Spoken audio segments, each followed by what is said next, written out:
오늘 아침에 우리가 은혜 받을 말씀의 제목은 사람의 걸음을 정하시고 인도하시는 하나님이라, 이런 제목으로 말씀을 드리고자 합니다. 따라하겠습니다. 사람의 걸음을 정하시고 인도하시는 하나님. 사람이 무엇인지 처음 시작할 때는 조금 어설프고 또 조금 더듬거릴 때가 참 많습니다. 그래서 사람은 아이고 저래 가지고 뭐 일이 되겠나 그렇게 생각할 수가 있습니다. 그런데 첫 술에 배 부르다 이런 말도 있는데 우리가 밥 한 숟갈로 배를 부를 수가 없습니다. 우리가 땅 위에서 일을 하면서 처음부터 잘하는 사람은 한 사람도 없습니다. 에디슨이라는 사람은 인류 역사상 최초로 전구 실험을 해서 성공하여 오늘날 우리가 이렇게 환하게 밝게 비춰서 우리가 배도하고 생활하는 데 불편을 없게 하셨습니다. 그러나 전구는 얼마나 처음에 실험에 성공했을 때에 얼마나 희미한지 촛불을 밝혀야 볼 수가 있을 정도가 되었다. 전구를 만들기는 했지만은 촛불을 비춰놓고 볼 수 있게 되었다고 하니까 얼마나 초라했겠느냐 하는 것입니다. 그러나 이것이 전구의 첫걸음이었다는 것입니다. 그러나 그 첫걸음이 얼마나 중요합니까? 이런 출발이 없었다면 오늘 이런 전구를 이렇게 비출 수가 없습니다. 첫걸음이 오늘 온 누리를 밝힐 수 있게 되었다. 이 비행기도 마찬가지입니다. 라이트 형제가 비행기를 처음 만들었을 때에 비행기가 하늘에 떠 있는 시간이 12초 만에 떨어졌습니다. 얼마나 불완전한 첫걸음입니까? 그렇지만은 그 첫걸음이 오늘날 발전해서 비행기를 타고 전 세계를 날아다니는 그런 위대한 비행의 첫걸음을 만들었습니다. 인류 역사상 최초의 스팀 배가 미국 뉴욕 항에서 알바니아를 향해 배가 나갈 때 뉴욕에서 알바니아까지 그 배로 전기 배로 스팀 배로 무려 30시간이 걸렸다는 것입니다. 그러나 지금은 그 배를 타고 우리가 천천히 가도 30분 만에 간다고 합니다. 얼마나 발전이 되었느냐 하는 것입니다. 그뿐만 아니고 자동차도 마찬가지입니다. 최초의 자동차 실험에서 1시간에 2마일을 갔다고 합니다. 1시간에 2마일을 갔다는 것은 마차하고 달리면 마차가 먼저 가는 그런 속도다 하는 것입니다. 그러니까 마차를 타고 마부들이 비웃기를 차라리 내 마차를 타고 가는 것이 낫다. 그렇게 출발하게 될 때는 자동차도 처음에는 마차보다 느렸습니다. 그러나 지금은 시속 200km를 넘는 자동차가 그리고 고속도로를 달리고 있습니다.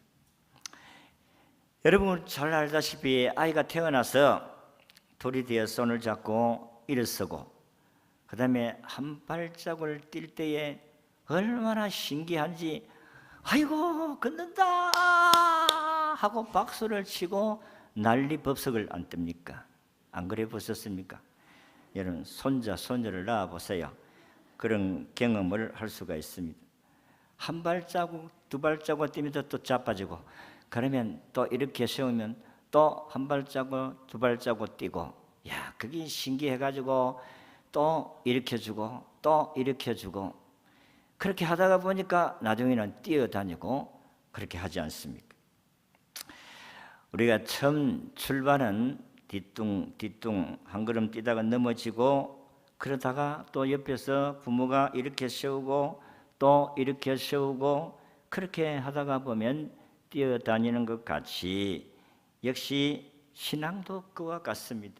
믿음의 첫걸음, 헌신의 첫걸음, 봉사의 첫걸음이 얼마나 우리가 볼 때에 참으로 어설픈지 뒤뚱 하다가 자빠지고 또 일으켜주고 또 봉사하다가 시험 당하지고 나 이제 교회 안 나간다 하면서 뒤로 넘어지는 사람들이 얼마나 많습니까? 그게 우리의 삶의 현장이다. 신앙도 마찬가지 똑같다는 것입니다. 오늘 우리가 읽은 성경을 보면 사람의 걸음을 하나님이 정하셨다 그랬습니다. 우리가 때가 되어서 예수를 믿고 이제 처음 신앙에 출발할 때에 그 첫걸음이 얼마나 불안하겠어요. 뒤뚱뒤뚱하고 자빠지면 또 붙잡아주고, 또 나가다가 자빠지면 또 붙잡아주고. 여러분 안 그렇습니까? 아이가 첫걸음을 끄고 처음에는 몇 발자국을 뛰고, 그래가 그 다음날 또 좀 더 걷고, 그리고 가만히 나르면 뒤뚱 하다가 자빠지잖아요. 그러면은 그 아이가 자빠져도 안심하는 것은 부모가 옆에서 일으켜주기 때문이다 하는 것입니다.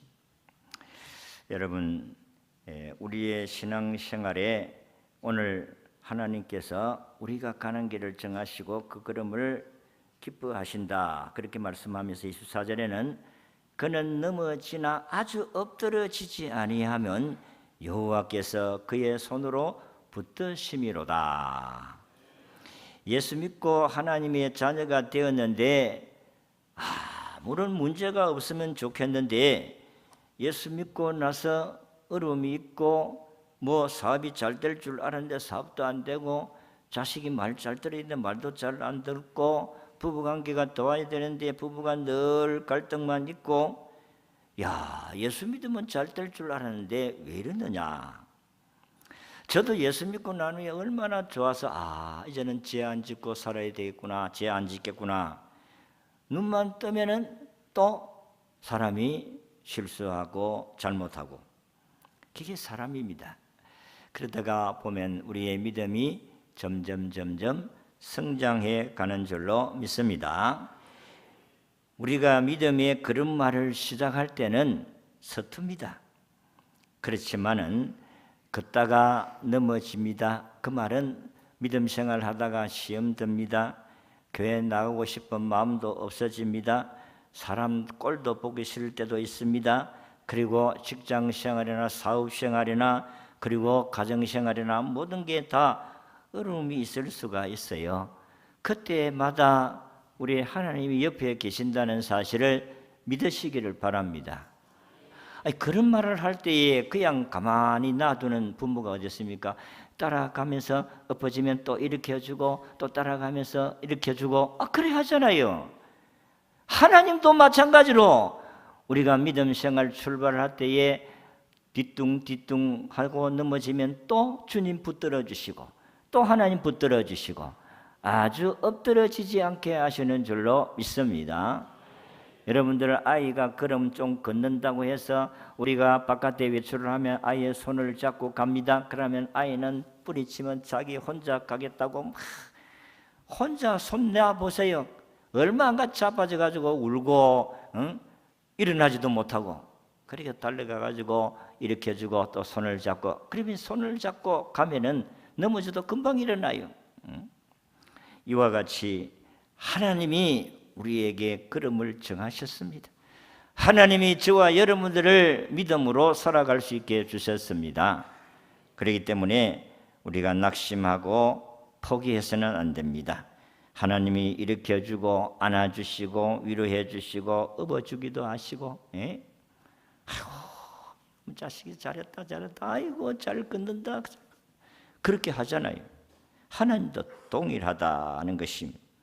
그래서 예수 믿음으로 어려움을 당하고 힘들고 어렵다고 해서 낙심하지 말고 포기하지 말기를 바랍니다. 하나님이 여러분들을 일으켜 주십니다. 자, 하나님이 우리를 일으켜 주시기 때문에 낙심하지 말라고 하셨는데, 몇 가지를 정리해 보면 하나님이 그럴 때에 우리 옆에서 보호해 주시기 때문에 우리가 신앙생활을 포기하지 말아라. 오늘 23절에 여호와께서 사람의 걸음을 정하시고 그의 길을 기뻐하시나니, 이 정하신다는 이 단어의 뜻은 세운다, 적절하게 하신다, 지도하신다, 이런 뜻을 가지고 있는 말입니다. 그러니까 하나님이 세우셨습니다. 저와 여러분들을 예수 믿고 일으켜 세워주시고 믿음의 길로 가게 하신 줄로 믿습니다. 그 길을 기뻐하신다. 하나님께서 우리를 인도해 가시는데 기뻐하신다는 말은 유지하다, 보존하다, 기울이다 이런 뜻인데, 하나님이 우리의 인생의 여정을 세우시고 우리를 유지해 가도록 하시고 보존해 간다는 말입니다. 그러니까 하나님이 우리의 길을, 걸음을 정하시고 길을 인도해 가시는 하나님이시기 때문에 염려하고 걱정하지 말라.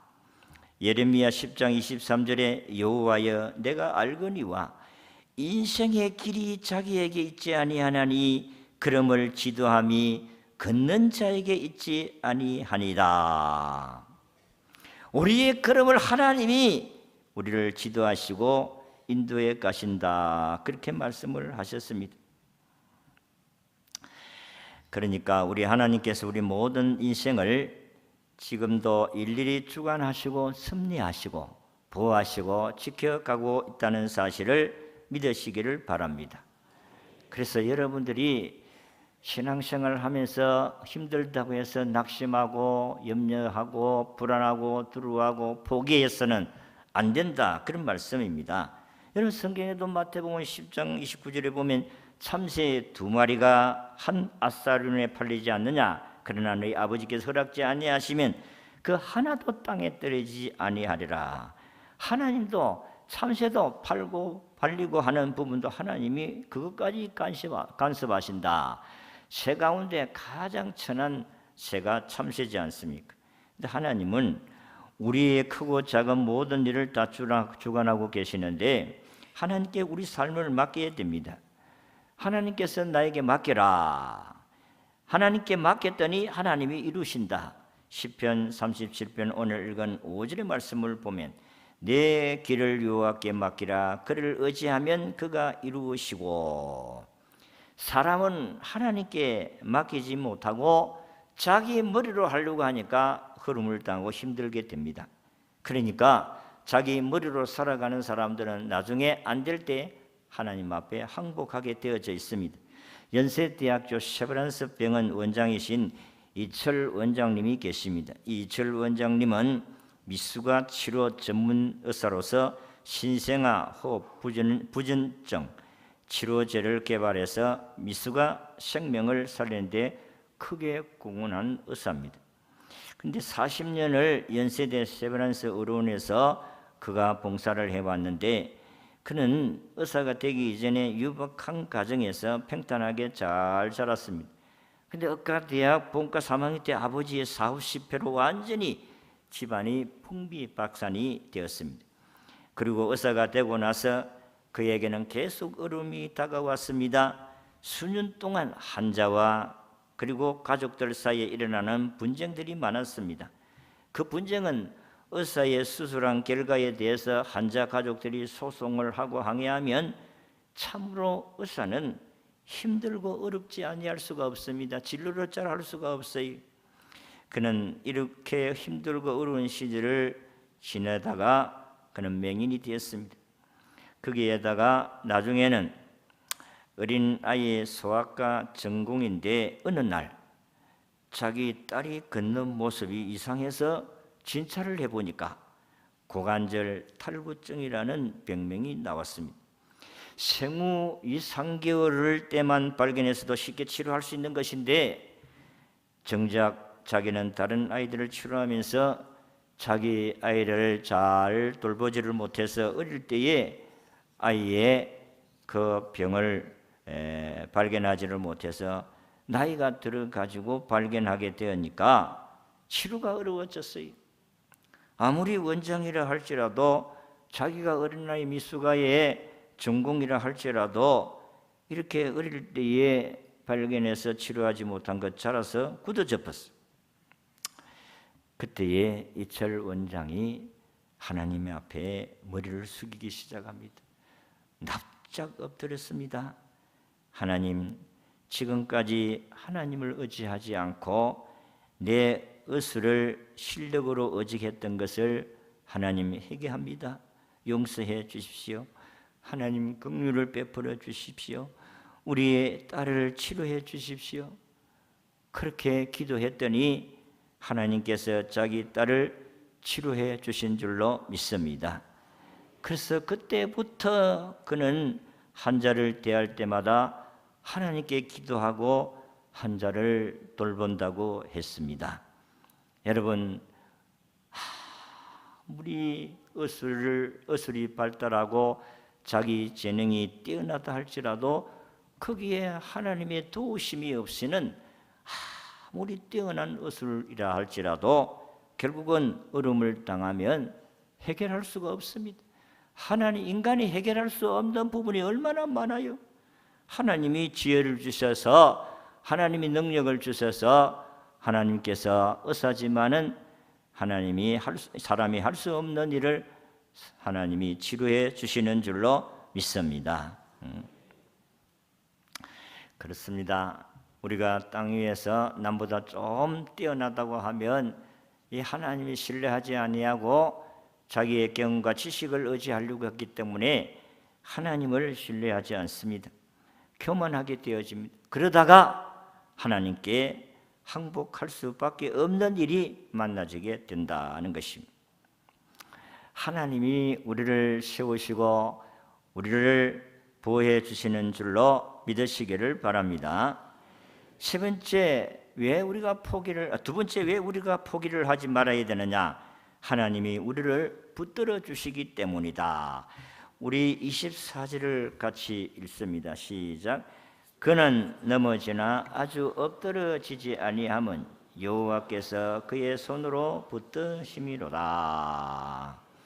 그렇습니다. 하나님이 붙들어 주시면 우리는 넘어졌더라도 벌떡 일어납니다. 오뚜기 인생입니다. 7.8기예요.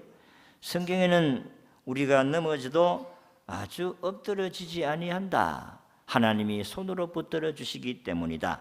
잠언 24장 16절도 대저의인은 7번 넘어질지라도 다시 일어나리요 악인은 재앙으로 말미암아 엎드러지느니라. 다윗의 일생을 보면 참으로 파란만장한 인생입니다. 그는 17세 때에 골리앗 장군을 이기고 졸지에 장군이 됩니다. 사울 왕의 사위가 됩니다. 근데 어느 날 장인이 자기 사위 다윗을 죽이려고 합니다. 그래서 다윗은 장인 사울 왕에 쫓겨서 도망다니는 신세가 됩니다. 무려 10년을 도망다닙니다. 그런데 하나님이 지켜주심으로 그는 죽지 않습니다.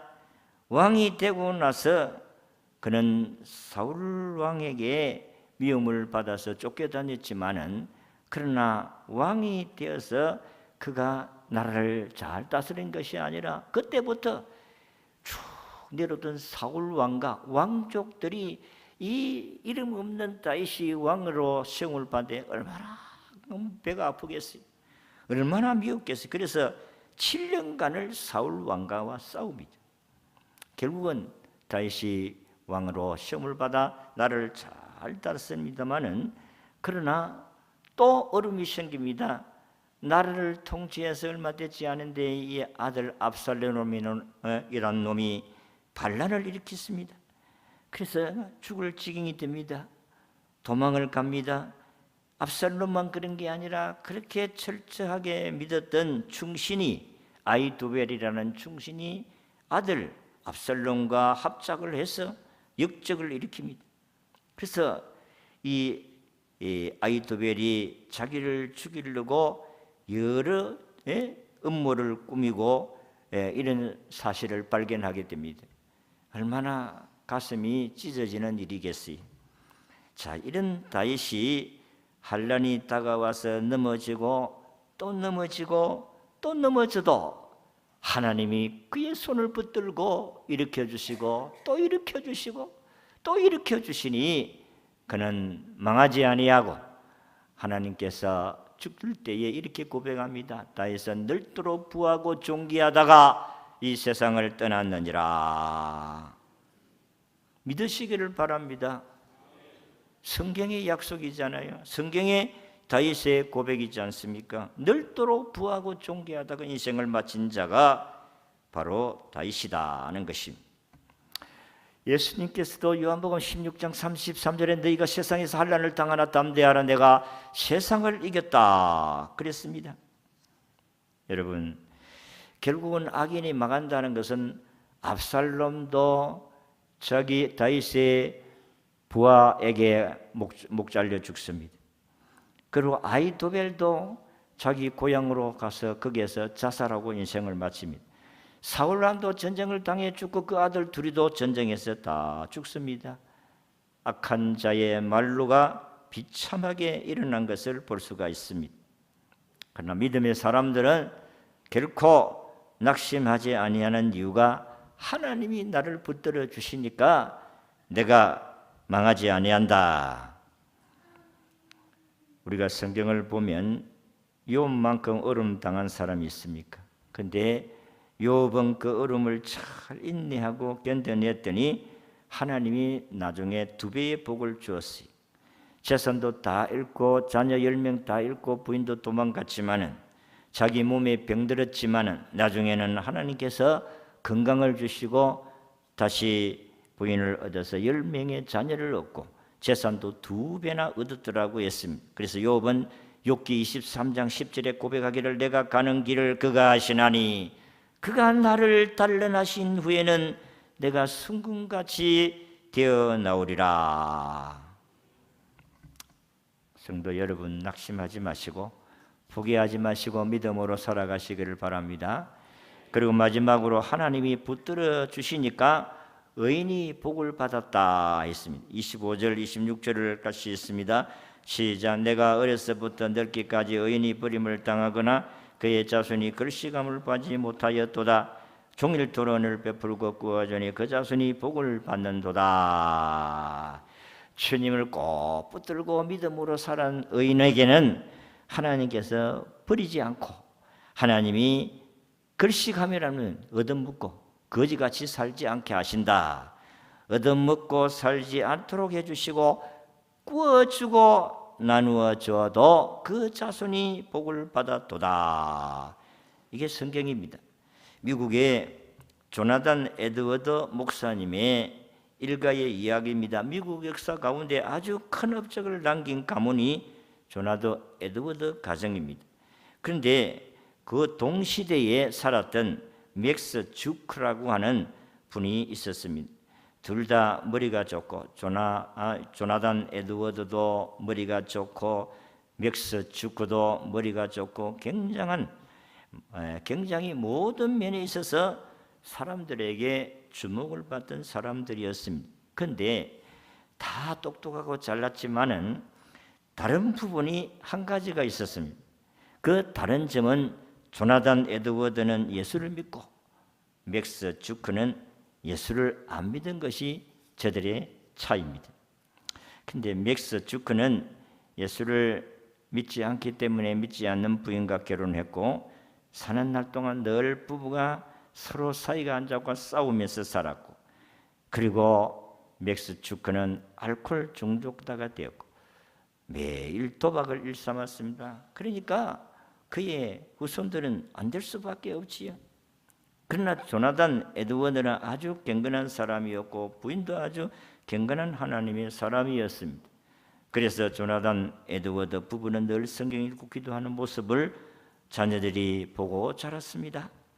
서로 사랑하고 존중하는 모습을 보여주며 그것을 보며 자녀들이 자랐으니 그 아이들이 어떻게 훌륭한 자녀가 되지 않겠습니까?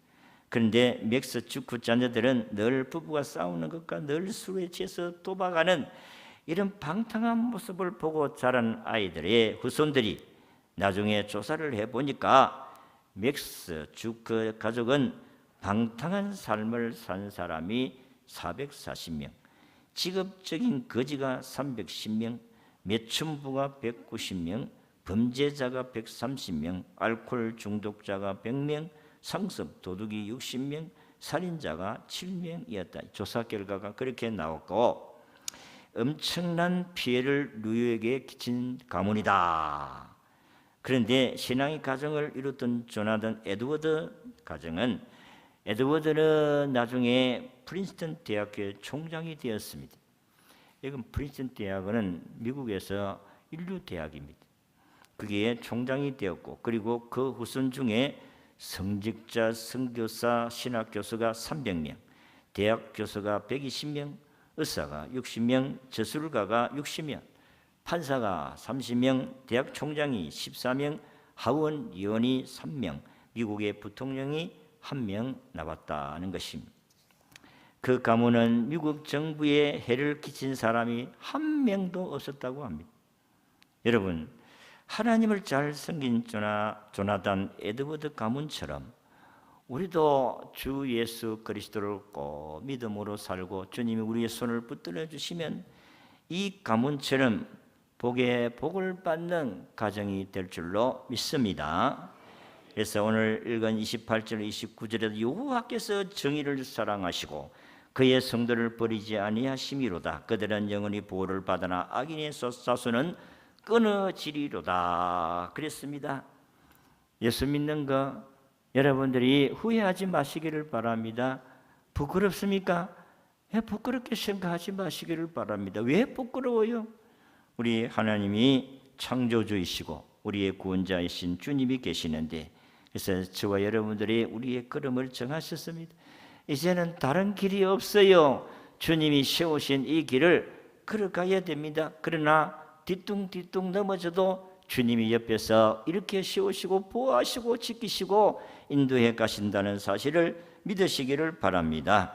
그래서 이런 믿음의 사람들에게 하나님께서 버리지 아니하시고, 그리고 걸식당하지 아니하시고, 꾸러 가고, 그리고 얻어먹고 살지 않게 하시고, 베풀고 나누어 주어도 그 자신이 복을 누리게 되었다는 사실, 오늘 말씀을 통해서 꼭 가슴에 안고 믿음으로 이런 축복을 다 누리시기를 진심으로 바랍니다.